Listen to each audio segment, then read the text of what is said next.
6:5 ద్వితీయోపదేశకాండం 6:5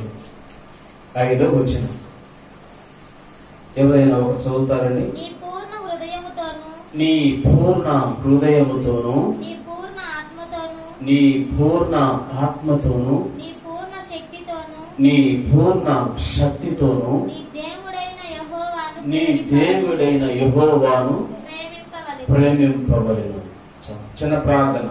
మహాపరిశుద్ధుడా, జీవాధిపతి, కృప కలిగిన దేవుడు, ఇంతవరకు మీ దాసురాలు మీ శిలువ చాటు మరుగుపరచ శ్రేష్టమైన విషయాలు నీ పరిశుద్ధ గ్రంథం గురించి మీరు మాకు బోధించారు ప్రభు. మీ దాసురాలు ఇంకా ఆయా చోట్ల వాడుకొని నా బిడ్డల్ని మీరు దీవించి బ్లెస్ చేయండి. ఇప్పుడు చదవబడుతున్న వాక్య భాగంలో కూడా మీరు మా అందరితో మరుగుపరచండి. ప్రతి విధమైన చీకటి శక్తులను యేసు మీరు ఇచ్చిన అధికారం బట్టి బయటకు గర్దిస్తున్నారు. మహిమ మీరు పొందండి. మీరు మాట్లాడుచున్న అద్భుతములు జరుగునట్లుగా కృప చూపండి. సమస్త ఆటంకాలను దూరపరుచుతున్నందుకు స్తోత్రం. మహిమ నీకు చెల్లిస్తున్నా. వచ్చిన నీ ప్రజలను మీరు దీవించిన ఉపదేశం ద్వారా ఆధ్యాత్మిక బలపడినట్లుగా పరలోక దిగే సరిది ఉంచమని యేసయ్య నామములో అడుగుచున్నాము తండ్రి, ఆమేన్. మరొకసారి చదువుదామండి, త్వరగా చదవండి. పూర్ణ హృదయముతోను, పూర్ణ ఆత్మతోను, పూర్ణ శక్తితోను యెహోవాను. చాలు. ముందుగా మనం ఈ మాట ఎక్కడ ఉందంటే పరిశుద్ధ గ్రంథంలో ద్వితీయోపదేశకాండంలో ఉంది. వింటున్నారండి అందరూ? ద్వితీయోపదేశకాండం అంటే అసలు అర్థం ఏంటంటే, ద్వితి అనగా అర్థం రెండవది. ద్వితీయోపదేశకాండం అంటే రెండవసారి ఉపదేశం చేస్తున్నాడు భక్తుడైన మోషే. ఇశ్రాయేలుకు చెప్తున్నటువంటి ఉపదేశమే ఈ ద్వితీయోపదేశకాండంలో. ఎందుకు రెండోసారి ఉపదేశం చేయాల్సి వచ్చింది అంటే, మొదట తరమైనటువంటి ప్రజలందరూ కూడా దేవుని వాగ్దానాన్ని నమ్మకుండా అరణ్యంలో చనిపోయారు. ఆ తర్వాత వచ్చిన ప్రజలు, రెండవ తరమైన ప్రజలు వచ్చారు గనక దేవుడు భక్తుడైన మోషే ద్వారా రెండవసారి ఉపదేశం చేస్తున్నాడు. మొదటిసారి చెప్పిందే రెండవసారి చెప్తా ఉన్నాడు. అసలు ఎందుకు మనం ఆయన్ని ప్రేమించాలి అనేది మనకు కావాలి. దేవునికి స్తోత్రం కలుగునుగాక. అసలు ఎందుకు మనం ఆయన ప్రేమించాలి? ఇక్కడ దేవుడు ఏమంటున్నాడంటే, నీ దేవుడైనా, అయ్యా చదవండి, నీ దేవుడైనా యెహోవాను. మొదట వచ్చిన నీ దేవుడైన యెహోవాను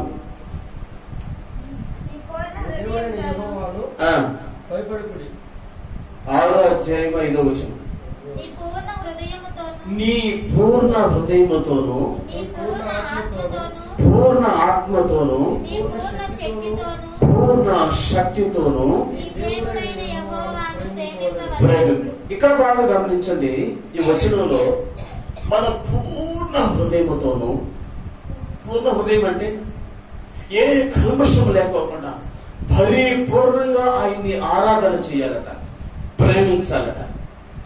ఎందుకు ప్రేమించాలంటే, ఆయన కూడా మనలను ప్రేమతో తన పూర్ణ శక్తితో కల్వారిగిరిలో తన ప్రాణము పెట్టి మనను ప్రేమించాడు.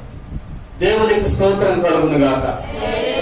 అనగా ఆయన మనల్ని ప్రేమించడంలోనూ ఎలాంటి తేడా లేదు, మనము కూడా ఆయన్ని ప్రేమించడంలో ఎలాంటి తేడా ఉండకూడదు.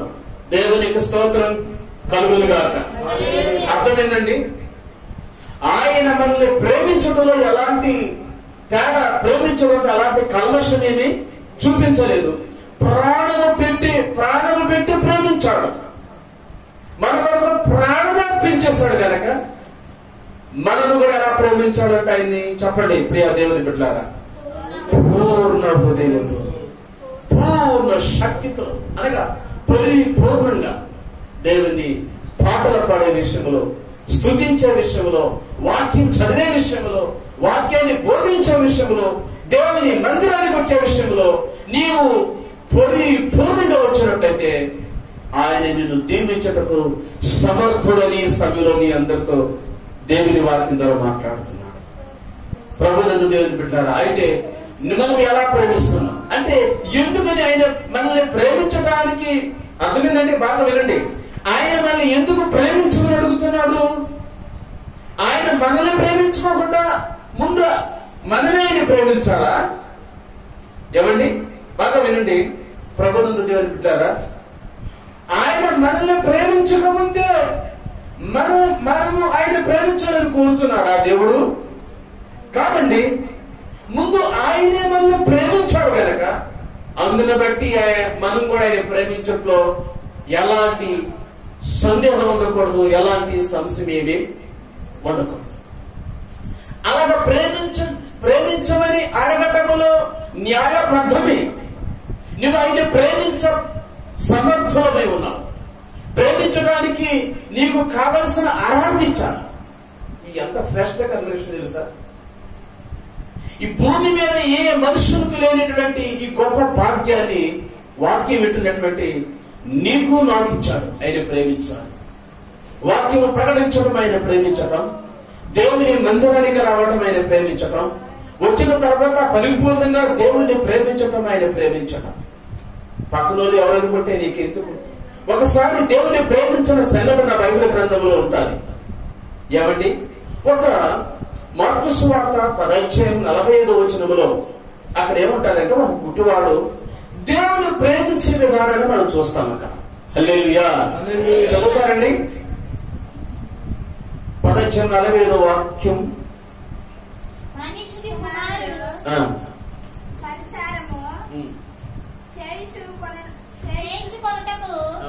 రాలేదు గాని పరిచారము చేయుటకును అనేకులకు ప్రతిగా విమోచన క్రయధనముగా తన ప్రాణము ఇచ్చుటకును వచ్చినను. 10:46 వాక్యం.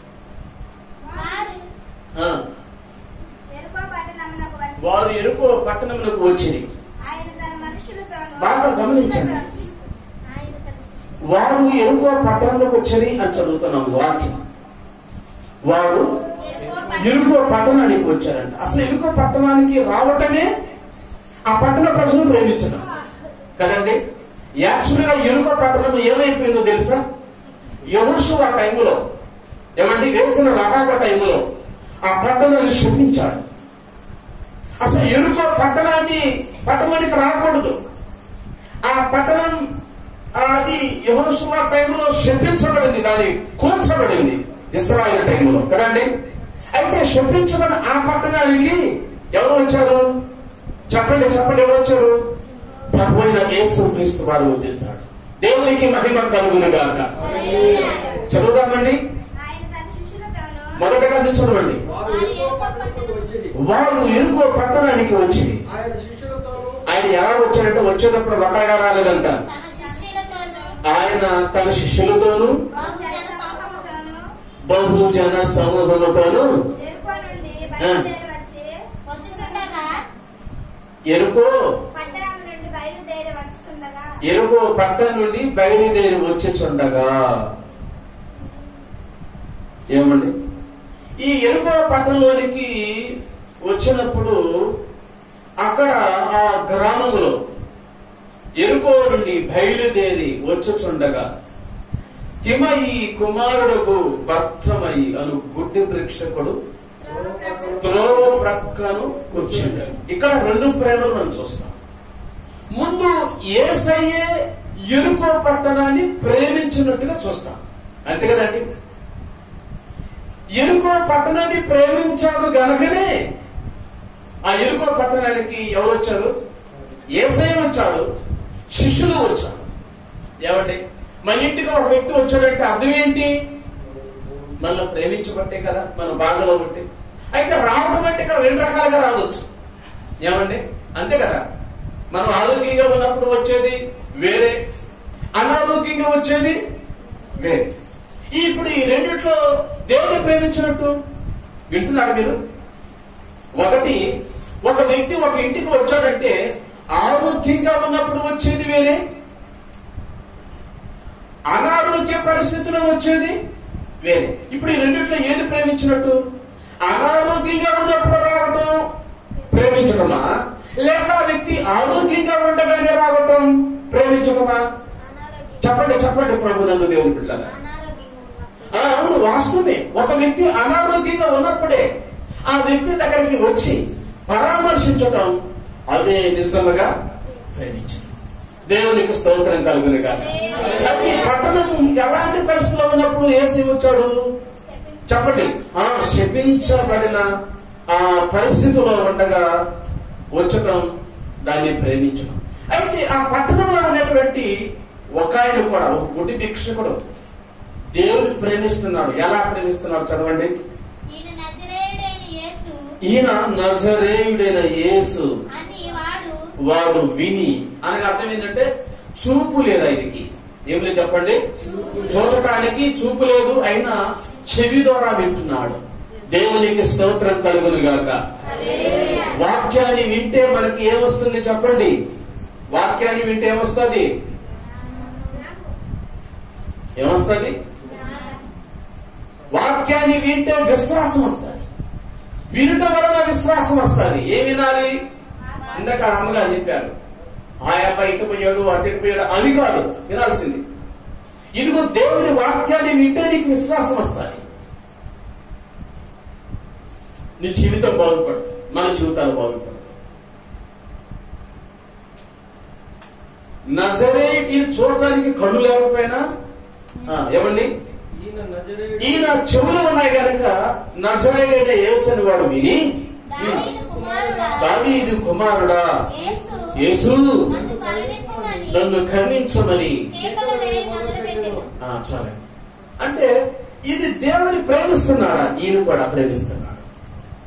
ఎట్లా ప్రేమిస్తున్నాడు? చిన్న చిన్నగానా? ఏం చేశాడంట? ఎట్లా ప్రేమిస్తున్నాడు చెప్పండి? కేకల వేస్తా ప్రేమిస్తున్నాడు. నువ్వు కూడా దేవుని స్థలంలో, నేను కూడా దేవుని స్థలంలో ఏం చెయ్యాలి? కేకలు వేసి దేవుని స్తుతించాలి. హల్లెలూయా. ఎలా ప్రేమించాలి? కేకలు వేయాలి, స్తుతించాలి, ప్రార్థన చేసుకోవాలి. మనందరం దేవుని సన్నిధిలో ఉన్నాం. ఈ సమయంలో మనం కూడా దేవుని ప్రేమించాలని చూస్తున్నాడు.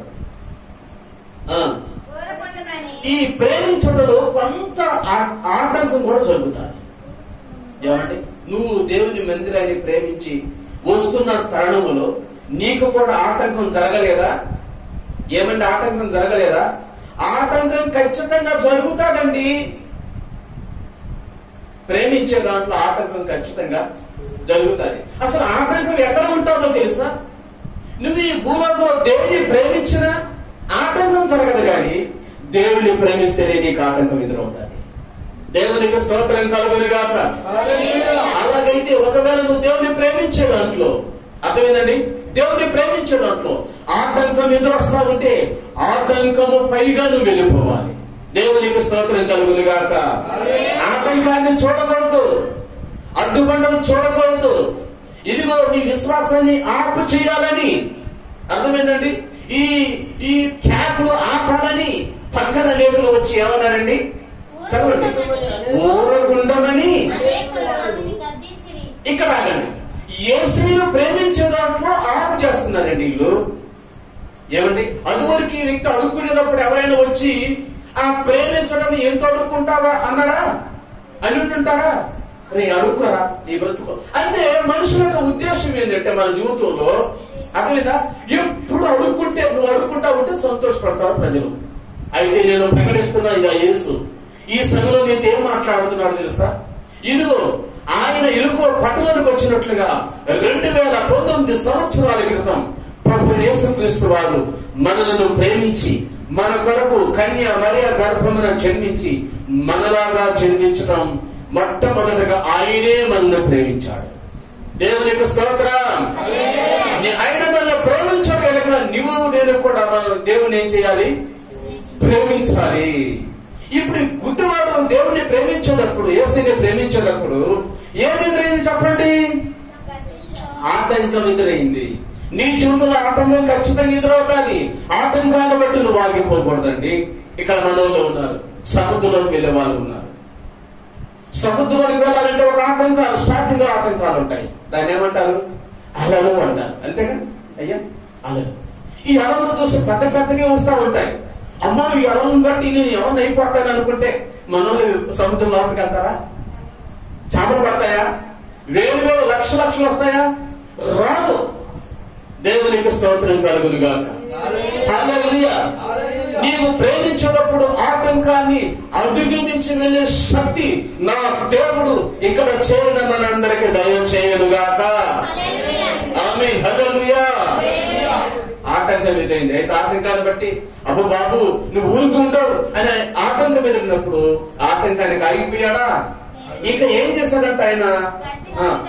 మరి గద్దించని గాని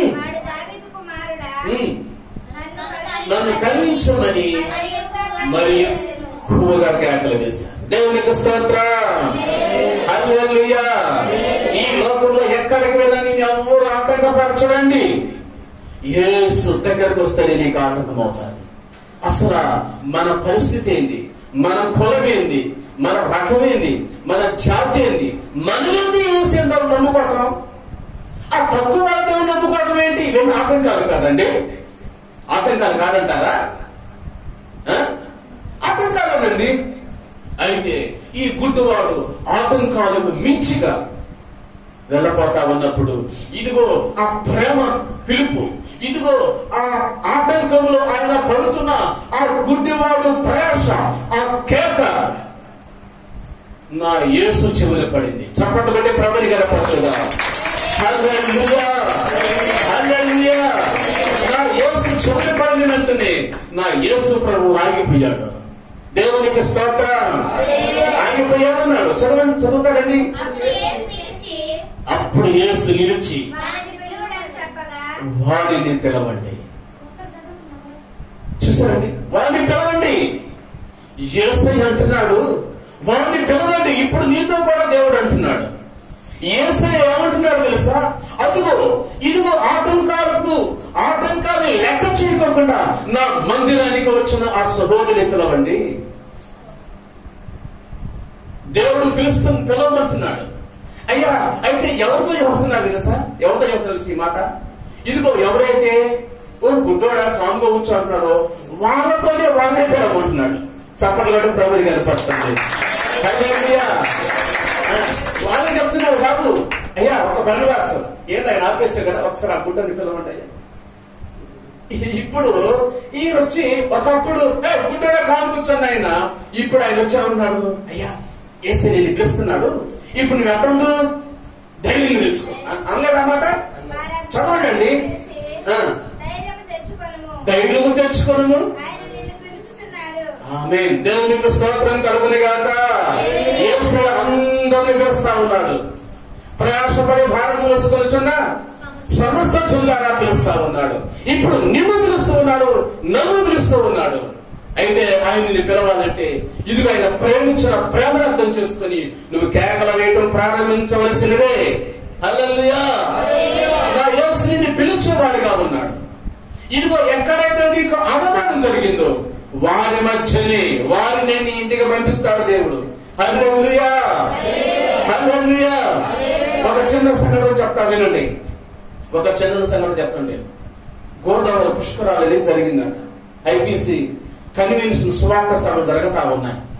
కొంతమంది సువార్తికులు ఏం చేశారంటే పత్రికలు పంచడానికి వెళ్ళారంట. పుష్కరాలు జరుగుతూ ఉంటే అక్కడ ఆ టైంలో ఏముంటుందంటే కోర్టు వారు, తర్వాత గొప్ప గొప్ప ఆఫీసర్స్ ఉంటాయి. కొంతమంది ఏం చేశారంటే దైవజుడైన పిలుపు గారు చనిపోయాడు, లేడు. తర్వాత ప్రకాశం గారు కప్రాలు చెప్ప ఆయన ఉన్నాడు. వీళ్ళు ఏం చేశారంటే ఒకరు చీరాల రౌడని, ఇంకొక దొంగని. అర్థమైందా? వీళ్ళు పట్టుకున్నారంట. అయ్యా వీళ్ళు చెప్తున్నారు, అయ్యా మేము రౌడీలేం కాదు, ఒకప్పుడు దొంగలమే, ఇప్పుడు మాత్రం ఎవరేం కాదు, మేము చెప్పండి దొంగలను కాదు, మేము సువార్త ప్రకటించేవారం అంటే వీళ్ళు నమ్మల. అక్కడే జైలు ఉంటాడంట, మనకు తెలియదుగా పరిస్థితి. ఈయన తీసుకెళ్లి వీళ్ళిద్దరిని తీసుకెళ్లి లోపల పడేశారు. ఈ పాస్టర్లు మేము అలాంటి కాదంటే ఒకప్పుడు వాస్తవమే, ఒకప్పుడు మీరు చెప్పినట్లుగా మేము ఎవరిని దొంగలమే, ఇప్పుడు కాదయ్యా, ఇప్పుడు ప్రభువును నమ్ముకున్నామయ్యా, మా మాటలు వినండి అంటే లేదు లేదు మీరు అలాంటి వాళ్ళని చెప్తా ఉన్నప్పుడు అయితే చేసేదేం లేక ప్రభువా ఈ సమయంలో మేము ఎవరినో తెలియపరచబడాలని నీకు స్తోత్రమని మోకరించారంట. ఎప్పుడైతే మోకరించాడో స్తోత్రమని ఆ రూమ్ వరకు కరెంటు పోయింది. ఆ రూమ్ వరకు కరెంటు పోయింది. పక్కన ఉన్నటువంటి రూమ్ లో కరెంటు ఉంది. వీళ్ళు ప్రార్థన చేస్తా ఉన్నారు. ప్రార్థన చేస్తా ఉండగా ఏం జరిగిందంటే, ఇప్పుడు ఈ ఆఫీసర్ ఉన్నారు కదా, వీళ్ళు కూర్చొని ప్రార్థన చేస్తుంటే ఈ ఎవరైతే అన్యాయంగా పట్టుకుని వచ్చారో వాళ్ళు వీళ్ళ దగ్గర కన్నీరు కారుస్తా ఉన్నారంట. వీళ్ళు ప్రార్థన చేసి వేదన్న తర్వాత కరెంట్ వచ్చిందంట. అప్పుడు ఏం జరిగిందో తెలుసయ్యా, మీరు సామాన్యులు కాదు అయ్యా, మిమ్మల్ని ఇదిగో మా కారు ఎక్కండి, మా వ్యాన్ ఎక్కండి అని వీళ్ళు బైబిల్ కాలేజీ నుంచి దగ్గర వచ్చేస్తే వాళ్ళకి నోట్లో తీసుకొచ్చి పెట్టి వాళ్ళకి చేయవలసిన మర్యాదలు చేసి, ఏమండి వీళ్ళు ఆటంకం ఎదురొచ్చిందని మనం నిరసించకపోతే, ఎక్కడ అవమానం జరిగిందో అక్కడే నా దేవుడు నన్ను ఏం చేస్తాడు, తల ఎత్తుకొని తిరిగేలాగా చేస్తాడు. నమ్మగలరా ఈ మాట? దేవునికి స్తోత్రం కలుగును గాక.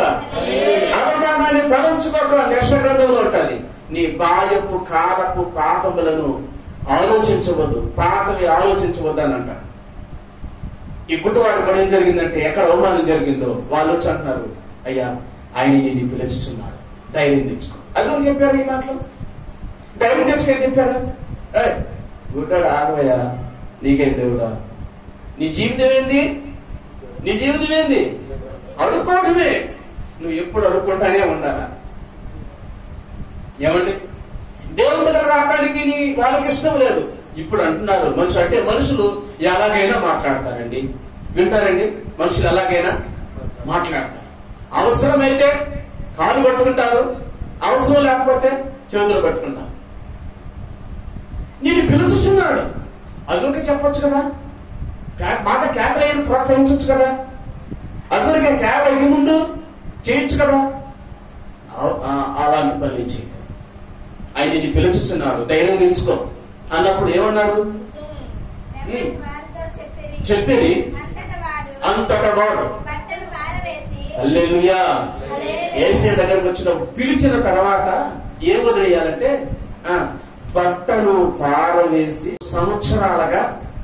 ఎన్నో సంవత్సరాలుగా ఉన్నటువంటి ఆ అడుక్కునేటువంటి జీవితం, ఆ పాపపు జీవితం, ఆ పాపపు వస్త్రం, బట్టలు పారవేసి దిగ్గున వేసి చప్పట్లు కొట్టే ప్రభుని కనపరచుదామా.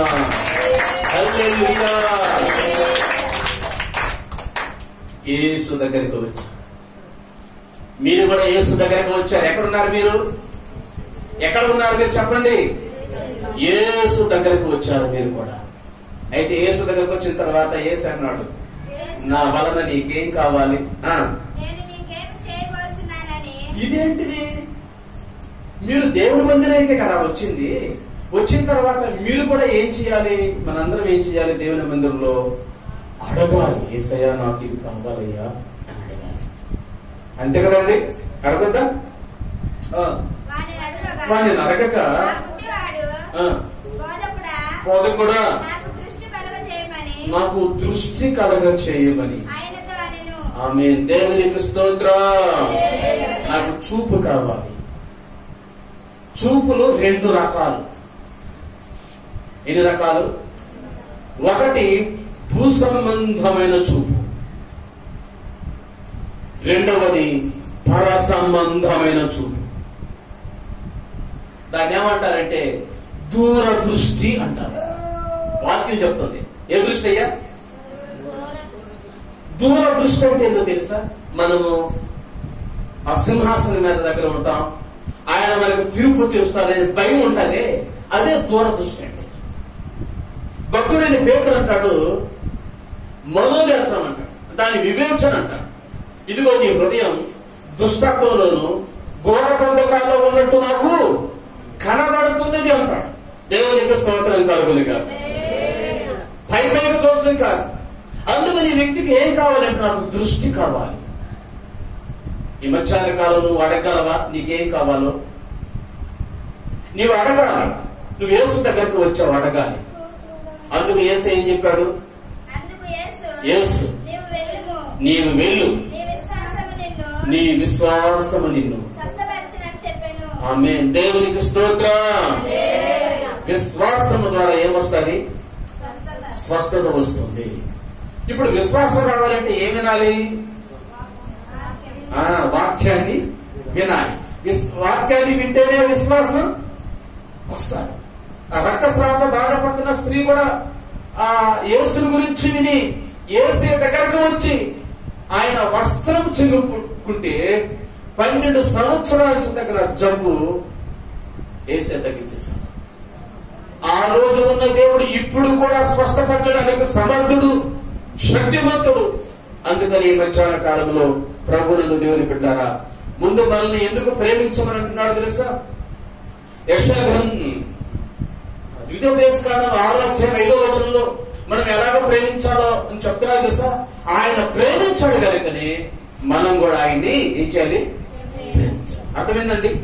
ఇలాగని ఎరుకో పట్టణాన్ని యేసయ్య ప్రేమించాడు కనుకనే ఆ ఎరుకో పట్టణంలో ఉన్నటువంటి ఆ శపించబడినటువంటి ఆ పట్టణంలో ఉన్న ఒక వ్యక్తి ఏం చేశాడు?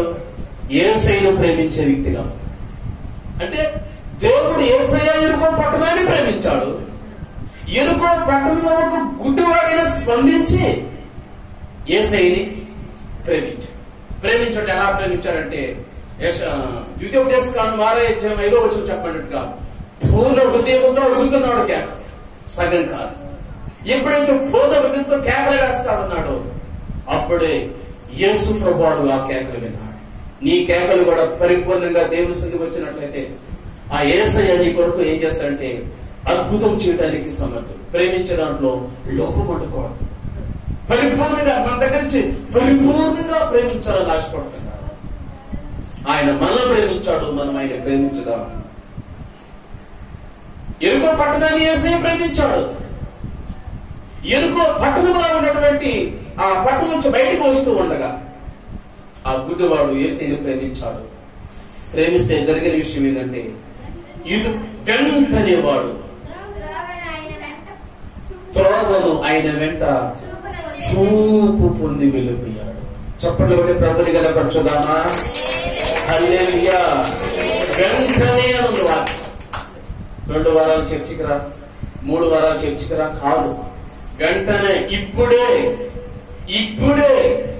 ఇప్పుడే స్వస్థత పొందుకొని, నీకు ఏమి లేదు, అనారోగ్యత, కుటుంబ సమస్యల, లేకపోతే ఆర్థిక ఇబ్బందుల, ఏమైనా వెంటనే ఇక్కడి నుంచి ఆ గుడ్డివాడు చూపు పొంది వెళ్ళినట్టుగా యేసయ్య దగ్గరకు వచ్చేటప్పుడు గుడ్డితనంతో వచ్చి యేసయ్య దగ్గర నుంచి వెళ్ళేటప్పుడు ఎట్లా వెళ్ళాడంటే యేసయ్య వెంట వెళ్ళాడా లేకపోతే ఇంటికి వెళ్ళిపోయాడా? ఎక్కడికి వెళ్ళాడు? ఎటు వెళ్ళాడు? స్వస్థత పోయిన తర్వాత ఇంటికి వెళ్ళొచ్చుగా. ఆయనకి ఇల్లు లేదా? ఏదో ఒకటి ఇల్లు ఉండాలి. కానీ ఇంతకాలం ప్రేమించని బాగు చేయని ఇల్లు ఎందుకని? నాకు ఈ జీవితానికి ఎవరే కావాలంటే నా యేసయ్య కావాలని యేసయ్య కంటే వెళ్ళిపోయాడు. ఆ యేసయ్య ప్రేమ వెంట వెళ్ళాలి. ఆ ప్రేమే నీ క్షేమాన్ని కోరేది. యేసయ్య ప్రేమ నీ క్షేమాన్ని కోరుతుంది. మనుషులు నీ క్షేమాన్ని కోరరు. యేసయ్య ప్రేమ కొలువలేనిది, ఆ ప్రేమ బంధం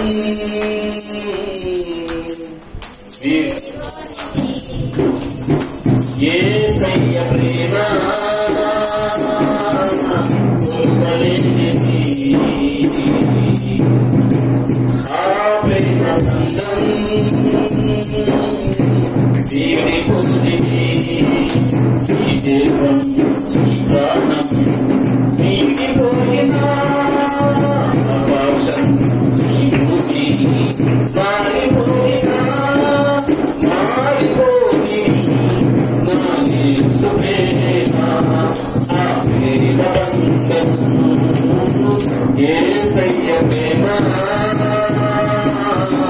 కొలువలేనిది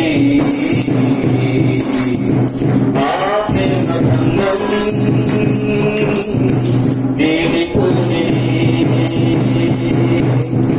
చిన్ననాటి స్నేహాలు ఒకనాటి జ్ఞాపకాలు ఈనాడు స్థితి చూసి ఎగాటాలు చేసిన పరిహాసమాడిన చిన్ననాటి స్నేహాలు ఒకనాటి జ్ఞాపకాలు ఈనాడు స్థితి చూసి ఎగాటాలు చేసిన పరిహాసమాడిన నీకున్న బంధువులు నేను కన్న నీ వాడు ఈనాడు స్థితి చూసి దూరమైపోయిన భాగమైపోయిన దయచూపి దీవించి నిన్ను పిలిచను క్షమించి ప్రేమించి నిన్ను పిలిచను ప్రాణ ప్రేమతో ప్రేమ ఆ ప్రేమ బంధము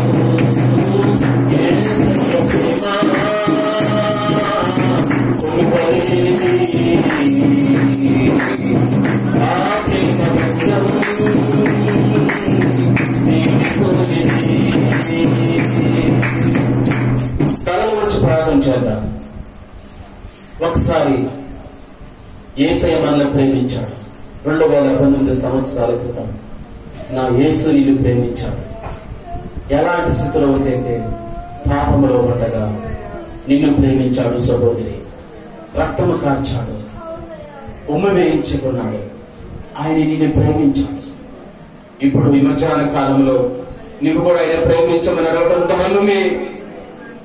ఆయన నిన్ను ప్రేమించమని అడగడం ధర్మమే సహోదరి. ఇదిగో ఆయన ప్రేమించినట్లుగా నువ్వు ప్రేమించాలి. ఆయన ప్రాణం అర్పించినట్లుగా నువ్వు కూడా ప్రాణం అర్పించే స్థితిలో ఉండాలి.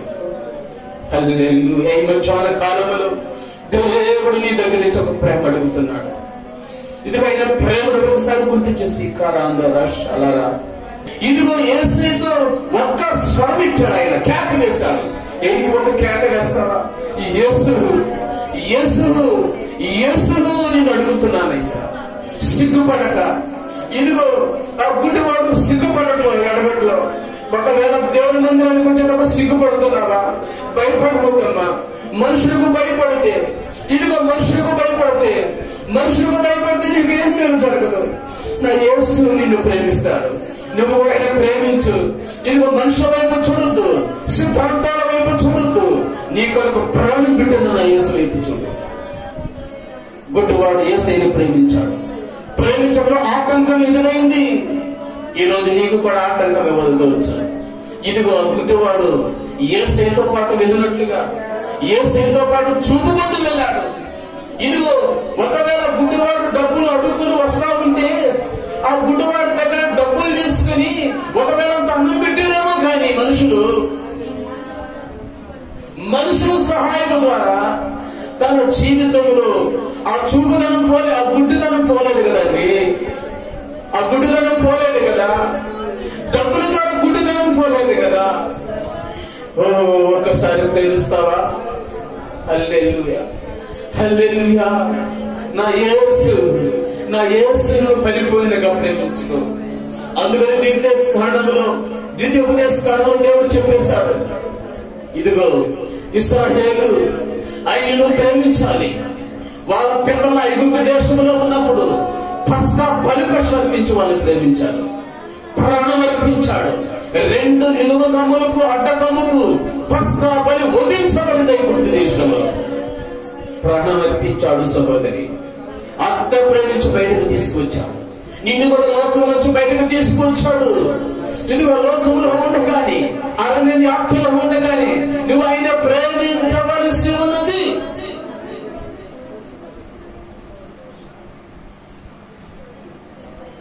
నిన్నే ప్రేమిస్తున్నాను యేసు, నిన్నే ప్రేమిస్తున్నాను. తల్లి కన్నా నిన్నే ప్రేమిస్తున్నాను. అందరూ చదువు. తండ్రి కన్నా నిన్నే ప్రేమిస్తున్నాను. చెప్తాం. తల్లి కన్నా నిన్నే ప్రేమిస్తున్నాను, తండ్రి కన్నా నిన్నే ప్రేమిస్తున్నాను. తల్లి తండ్రి ప్రేమ కంటే నీ ప్రేమ ఉన్నత ప్రేమ. నిన్నే ప్రేమిస్తున్నాను.